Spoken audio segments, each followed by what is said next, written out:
Nobody went to school for sales. Each of us has our own journey, a journey that ultimately reveals the two opposing forces, the art versus science, the relationships versus the metrics, selling versus sales. What side are you on? This is the Love Selling, Hate Sales podcast. Welcome to another episode of Love Selling, Hate Sales. Today I'm joined by Jordana Zeldin, who is a sales coach and trainer. She's the co-founder of the Practice Lab and founder of Spring Training with two eyes. Jordana, thank you for joining the show. Thank you for having me, Josh. You're welcome. So, one of these concepts that I'm always fascinated by, I like to draw parallels between professional sports and sales because I think there are a lot of parallels. We're all elite performance, whatever. But one of the things that professional athletes do a lot of is practice, right? They are constantly honing their craft over and over and over again. Now, that's where the parallels with sales tends to break down a little bit because in sales, oftentimes, we get a new job, we get a list, maybe a phone book, maybe an access to a CRM, we get a pat on the back, a phone, and we go. So how can you make us more like professional athletes, Jordana? Well, it's actually so interesting. I've never thought that there are all these parallels between the two, and then it really does break down in the process. We're such a metrics and results driven field and industry and profession, but the expectation is that we're going to achieve those results in absence of any process that is in any way connected to how every other discipline in the world, from sports to music or anything else, develops their skills. And that in itself is just a little crazy. And even though I'm now in a place where I focus so much on practice and talk about practice so much, it never fails to the gap between how in sales we think about learning something and then being able to do it never fails to astound me. Oh, it's totally insane. And that's not so the analogy or the story that I told isn't a completely untrue story, right? So my first sales job, I was a sales intern at a radio station in Scottsdale. And it was a referral from my professor at Arizona State. He said, hey, you should go check it out. My friend's a GM. You need an internship anyway. I think you'd be good at sales. Okay, cool. So I show up. GM says, hey, Josh, nice to meet you. Hands me the white pages. For those who remember the white pages, says, here's your desk, here's the phone, and good luck. That was it. Right. Well, so it's getting a little better, but I think industry-wide, that remains the status quo. And what's interesting is that, I came up in a sales training and coaching company before starting my own thing that was entirely practice-based. So this was a company that was already hip to the idea that deliberately practicing our sales skills, like every other discipline out there, makes us better. And though I had, a kind of I had not previously had any official coach training. I was a kind of like a player coach in my sales org and really got a lot from helping to empower and enable people to perform more effectively and to feel better. But my actual first coach training was in this very specific kind of coaching called practice coaching, where it's akin to how athletic coaches develop their reps. It's through a quick explanation, but really the power is in the demonstration and the iterative practice. So, in my work with sales teams at Spring Training, I just launched a program called the Practice Coaching Masterclass, where I help sales leaders to become more effective practice coaches. And then in the Practice Lab, that is the place where we break down the typical sales cycle of an AE, from disco to close into these practicable micro behaviors. And folks come together to get their reps in before they get on the phone with a prospect and screw everything up because they feel so uncomfortable trying something on for size that they had just learned. Interesting. So I did a very brief stint as a pharma rep. And I would say that was the closest thing I ever got to real practice. It wasn't really in an ongoing fashion, but you fly out with a cohort of new hires to New Jersey. You stay there for a week. You get thrown into training for a bunch of time. You do a bunch of mock calls, a bunch of this, a bunch of that. I would say that was maybe the closest thing I ever experienced for practice in sales, but talk to us a little bit more about what practice looks like for salespeople. Because the only thing that's popping in my head is like a mock call, right? Right. I'm sure it's more than that. Well, it's so interesting because it's true. Like at best, all of the practicing happens on onboarding and training, and then like industry wide, and then like for some reason it never happens again. But what Jonathan, my co-founder, and I of the Practice Lab have really paid attention to is the way that every other discipline doesn't just like practice the whole thing of what they're doing. If they're learning the, a piano concerto, you don't just like do the concerto. If you're on a sports team, you don't just like play the game. Right. It's about really breaking it down into these smaller bite-sized pieces. So that's, that's how we approach it. In the curriculum and in the cohort, we start with the agenda and like, what does a great agenda look like? And what are the components that take an agenda from okay to really effective, right? To encouraging a transparent and open dialogue, to giving your prospect a way out if they feel like this is not for them. How do you do that? And so we start the cohort with practicing really effective agendas. That's pretty great. And then like the second week is about listening, like really attuning yourself to the 4 levels of effective listening. Because one of the most fascinating things that I've discovered through identifying how to practice listening, actually with the help of a guest facilitator, Chris Williams, who comes in for that session, is that how deeply you listen directly impacts the amount that the person you're listening to is willing to disclose. Oh, wow. So there's a nice correlation there. Well, if we're expecting, as sellers that prospects open up to us, right? Open up to a total stranger about their deep, dark challenges, like the way to encourage that, or one powerful way to encourage that, is through listening really attentively. Yeah. So that's something we practice. Well, so practicing that, I know you have more steps to go through, but I think that's really important, right? We talk about listening and everyone says, well, we just need to listen better. And it's just like with an agenda. You can have agendas for your meetings, but nobody defines what that really means. So the listening one is super interesting to me. So recently I had a guest on the show who's blind, right? And he's in sales. So in my opinion, he's an expert listener because that's his vehicle, right? So I asked him a bunch of questions around like, listening. You have to be better at listening than anybody, right? If you don't have the visual cues that the next person has, listening is your superpower. And he went down that path. But I would love to hear from you. What are some of the key components to, 1, listening well, but 2, demonstrating to the person on the other side that you're listening well? So this is really interesting. And you should talk to Chris Williams, who runs Listening Fest, who facilitates the session. But what he's done is he's broken it down into the 4 levels of listening, where at level 1, you are like distracted, looking around, not paying attention. Have you ever like had a conversation with someone who's like on their phone? They're like, yes, it's very frustrating. How does that make you as the person speaking feel, right? Small. Like angry, shut down. Yeah, exactly. And so what we do is we actually kind of work through an exercise where we are progressing through the 4 levels of listening, where at level 4, not only is your attention like deeply focused on the person that you're talking to, but you're even, when inspired to, like asking a question or making a comment that deepens their understanding. You're reading between the lines, right? Sure. And that ideally is what you want to be doing when you're, say, deep in discovery, right? Shifting perspective by the attentiveness and your ability to bring to light things that maybe they hadn't considered before.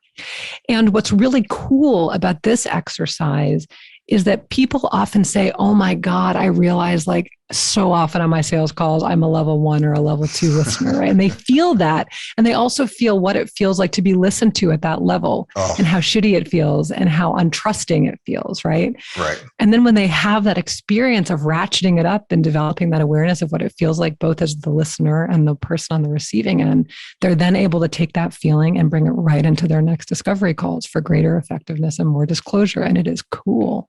It's super cool. And it's funny because, that experience that everyone can relate to of being on the other side of someone not listening to you is so painful. Horrible. To the point now where I'm fascinated by public speakers, but maybe because I'm an aspiring public speaker and I think it's really cool. But they even make jokes now at the top of their session about people scrolling on their phones or this and that, just to see who's listening to them. Actually, some people won't even pop their heads up at the joke that's being made at their expense. Right. So it's so crazy. Well, what's interesting too is that so often like discovery is treated as like a qualification checklist. So part of the, right? Like it's like you're at the doctor's office, right? Yeah. And it's like this take rather than this give. So the few sessions that we have around deeper discovery is really meant to kind of flip the script there and to use discovery as a moment in a conversation that can deepen understanding, give understanding, and build relationship for greater trust. So I'd love to get your take on this, because that flipping the script to create greater discovery, I personally think is huge, right? I think it sets you apart from your competition, other sellers, how you run your process. And I have this feeling that the quality of the questions you ask almost set you up for success more than, and I don't mean set you up for, what am I trying to say? The quality of the questions that you ask almost show that you know your stuff more than telling them that you know your stuff. 1,000,000%. Yeah. Okay. So let's talk about that a little bit, because I get weird looks sometimes when I say that. Like, I don't need to say anything. I'm just going to ask questions that let them know I know what I'm talking about. That is so true. And I think that's actually in some ways no more true. Well, in like quote unquote discovery, but also, like the only time that you're allowed to ask questions is not in discovery. Like the entire sales conversation can and should be a dialogue, and one of the kind of skills that we work on in the lab, we call tie down questions and setup statements. And the idea is that before you introduce a feature in your pitch, if you feel like you didn't get the information that you needed in quote unquote discovery to determine if what you're about to bring up is relevant, there's an opportunity to ask a really effective question right there. Yeah. Or to make a strong transition. Say, earlier you mentioned this. I'm curious, how is this functioning on your team today? Yeah. And based on what they share, you can say, okay, I think this might be interesting for you. Go into your feature, but then don't just end with your pitch and then, what questions do you have, right? Or like nothing. What's an effective question that you can ask following your explanation of that statement to get them to imagine how that would function in their organization, to get them to think more deeply? So questioning is a skill that can be employed at every stage in the sales conversation, we feel. What questions do you have is maybe my biggest pet peeve, period. Like, no one's going to answer that. No one's sitting there watching you or listening to your pitch, writing down a list of questions that they're just dying to share with you. It's your job to draw them in and be very strategic with that question and put yourself in their world and think about, you need to be able to predict the future. That's the bottom line. Like, that's what questioning is to me in a lot of cases. Like, you should be good enough that you can predict the future about what they're thinking and ask them that question so they don't have to ask it. Well, also, I think in discovery too, like, people understand that they need to ask questions, but they're not really sure exactly what questions they should be asking. And so part of what we do in the lab is, in the exercise on these tie down questions, which are the questions that you ask to engage your prospect following the description of the feature.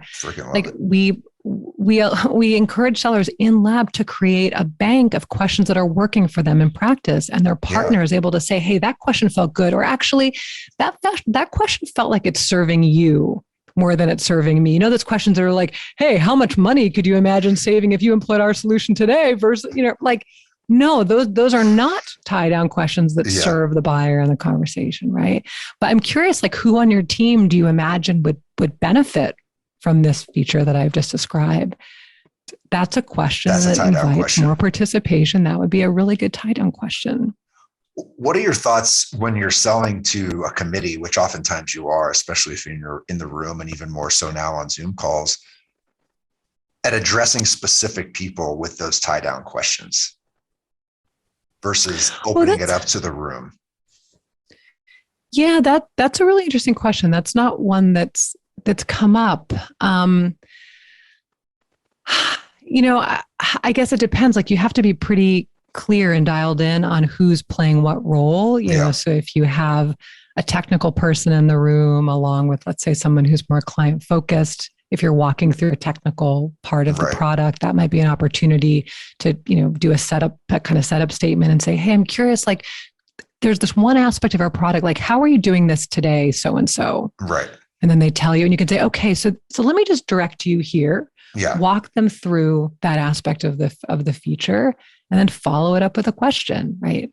And it can be, how different is this than what you're doing now? It could be who on your team could benefit from this. It could be, I'm curious, like, as you're walking through this, what thoughts are coming to mind? More of an open-ended question. Right. But those are all, it's vital that we practice those. Those are not the kinds of questions that early on you can just come up with on the fly and be effective. But if you're able to identify questions that feel good for you, that have been vetted by your practice partner, and they can say, yeah, that actually feels like a genuinely curious question that's going to deepen my understanding of what you're showing me. You can write those down in your sheet. You can practice them in the lab. You can practice them on yourself, so that when you get on the phone with your prospects, it comes out naturally, right? Yeah. It feels good. It sounds good. Yeah, because a lot of stuff that is good sales, frankly, is uncomfortable. Absolutely. It should be. And it should be. It can be very hard if you feel so uncomfortable with the skill that you're trying to execute, that you're not only trying to create that healthy tension, but fumbling through your ability to do it at all, right? Completely. So that is a big, big benefit of getting your reps in, getting your stumbliness and your awkwardness and your at-bats in before the pressure is on, so that you can deliver really smoothly on your calls with prospects.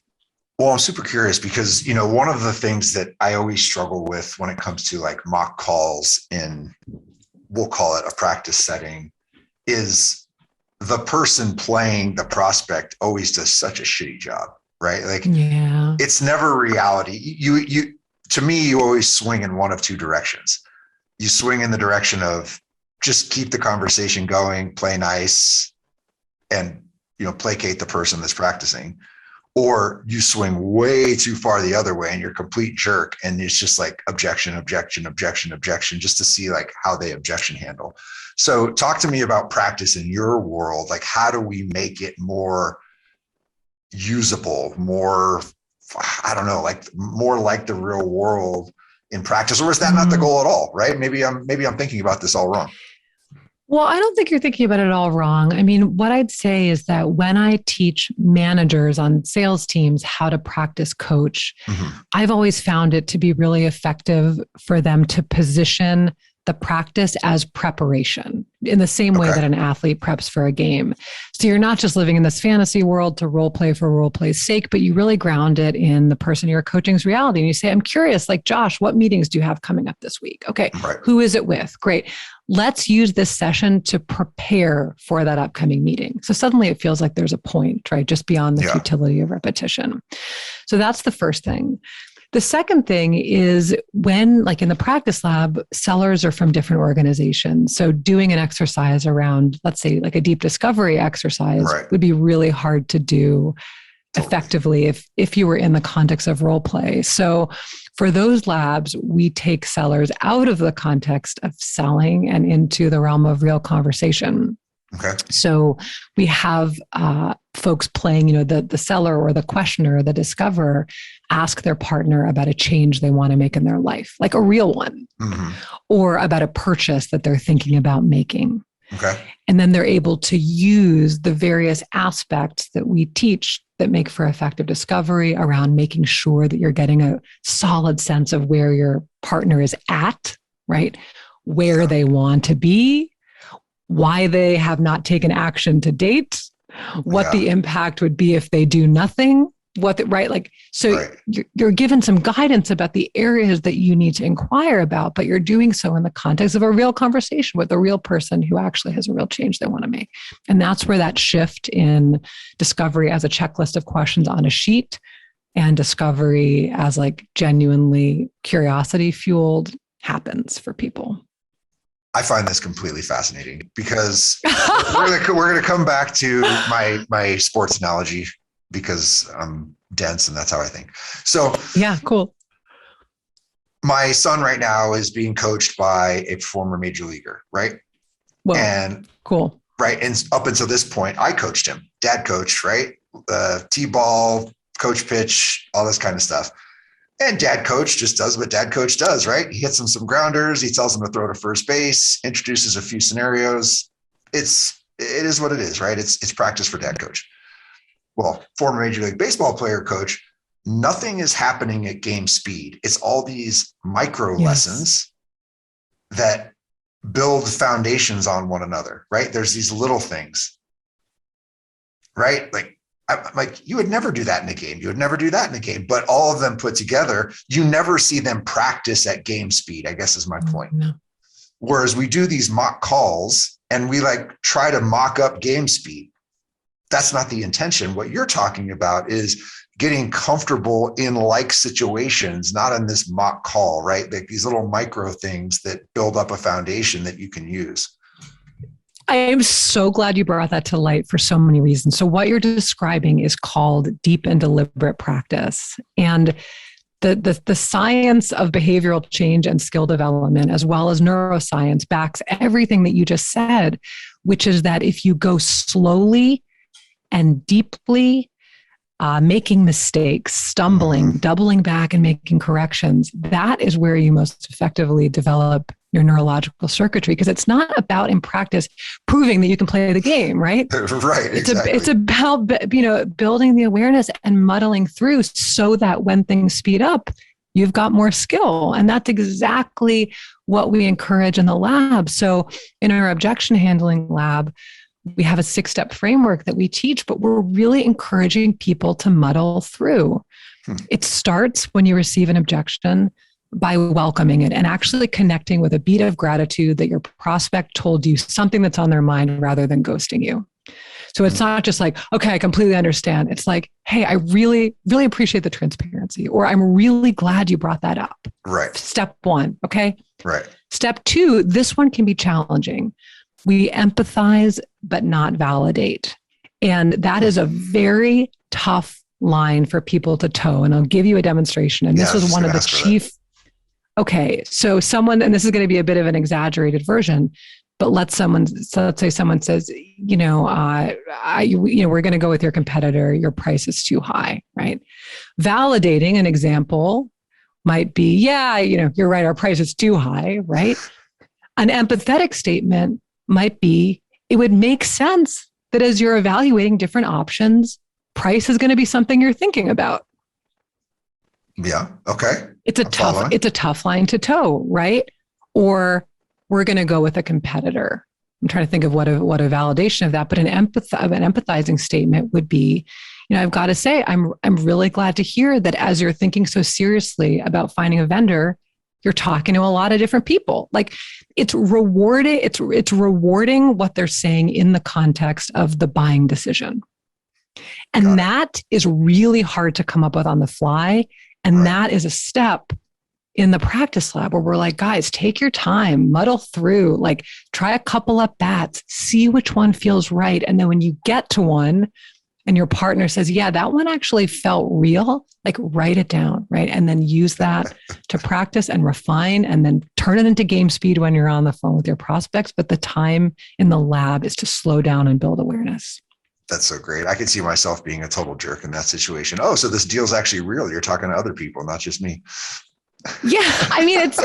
It's tricky. You don't want to go overly falsely, complimentary in that moment, but it's just taking a beat because with objection handling, one of the things that people often think somehow is that when they get an objection, as long as they have a really friggin' good counterpunch, that's the moment to bring it up. And then somehow they're going to magically change their prospect's perspective. Right.